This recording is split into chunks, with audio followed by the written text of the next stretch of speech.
They put me with Slick, the Doctor of Style, as my manager. So we took off, man. We worked everybody, man. You could go up and down the roster of who they had there at that time. Pretty much everybody off and on at different times.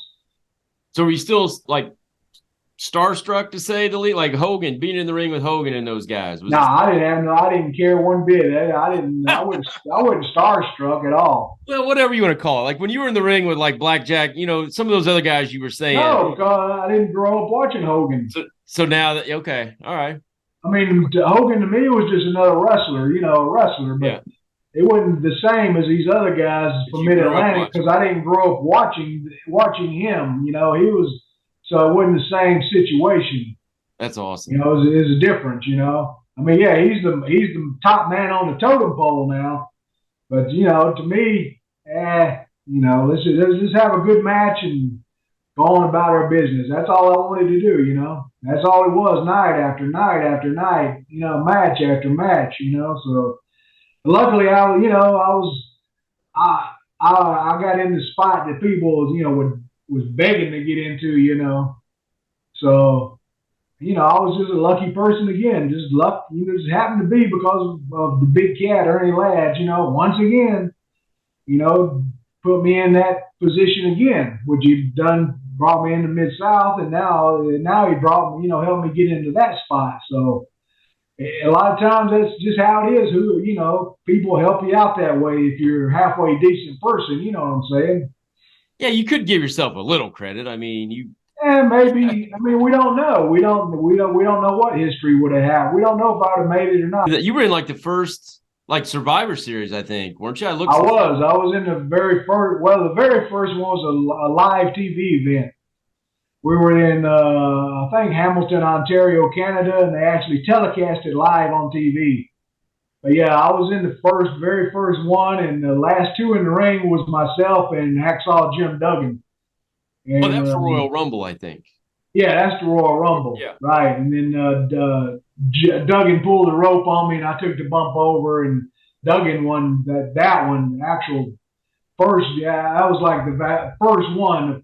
The first one they actually did was never televised. It was done in St. Louis, and I won it. Oh, okay. So they was doing just a test. Pat Patterson didn't want to run a little test, so they did one on a house show that people don't even really remember, but I won it. Then they did the televised one where they was doing it like it would actually be done on the pay-per-view, and Jim Duggan won that one. And after that, it became a regular pay-per-view event. And I think then the first Survivor Series, I think you were with like Andre's team against Hogan and I think Savage and those guys. Right. Well, let me think. It was me, Andre, Rick Rude, and Bundy, King Kong Bundy, if I'm not mistaken. And we took on Hogan. I think maybe, I ain't sure it was Savage in it. I'm not sure. Yeah, I forget who the baby faces were, but maybe Bam Bam Bigelow. I'm not sure. But anyway, our team won. We ended up winning, but that's crazy as all. Like I say, some of that stuff's just so insane. I'm like, I can't believe it even was going on. I'm like, I'm still just an ICW little kid. I don't know, man. I'm serious. I was just couldn't believe what was going on, even with all this, getting paychecks from all this place and all that, and everything I'd went through and places I'd been all around the world. And man, I still couldn't believe yourself there. Or did you see any of the Hogan and Savage confrontation that supposedly happened kind of during that? No, I never saw any of the confrontation. I mean, we were, myself and Big Boss Man, when we became Twin Towers, we were lucky enough to, we had the live NBC match against him and Hogan and Savage, the Mega Powers. We had the match where we got to break them up, So what was going to happen was, this is one of the few times Elizabeth was going to take a bump. I was going to have to throw Randy through the ropes, and Randy was going to land on Miss Elizabeth. They wanted Big Boss Man to do it, and Randy wouldn't let him. He said, "No, I'll let Crusher do it." So I guess because he trusted me, I don't know. But anyway, ended up I threw him out, and he took the big bump on Miss Elizabeth, and that's when Hogan takes Miss Elizabeth to the back, and You know, we continued to beat on him and beat on him and beat on him, you know. And during the live match, that's when I basically almost killed myself. I fell through the rope. I don't know what, me and Bossman was hitting the ropes at the same time to do something. And then Bossman, I don't know if he took the rope away, but I slipped through the middle rope and went flat on my back. My head hit the concrete, you know, and I was kind of dizzy, you know. I was kind of like this, you know, and Slick running around the corner. Hey, gang, you got to get up, man. This is live TV. And I kind of came to, you know, and I said, dang, this is live TV.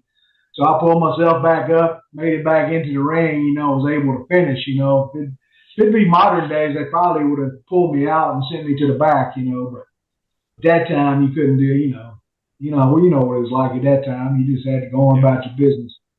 But I probably ended up having, I don't know, 40, 50, 60 maybe matches with Hogan over the time period, all around the whole circuit, you know. I mean, big towns, you know, it wasn't, you know, so I got to main event the Garden with him. I got the, you know, Boston Gardens, Philadelphia, Meadowlands, and all those places. Every one of those, we set the attendance record at the Montreal Forum. So, you know, we held that for a long time, which is probably broken now. But, you know, I say we, it's really him. He could have been out there with anybody, but I just happened to be the one against him, so I can say we. I would keep saying we. I would say I. Yeah. I mean, you know, when I think back and I think, man, that's a long way from ICW. You know what I'm saying? I mean, a long way from any, you know, even back from Spartanburg days and all that. I'm like, man, it's crazy. Big gold and a billfold, so swole that I can't get the shit closed. So I money fold and rubber band wrap, and when it pops.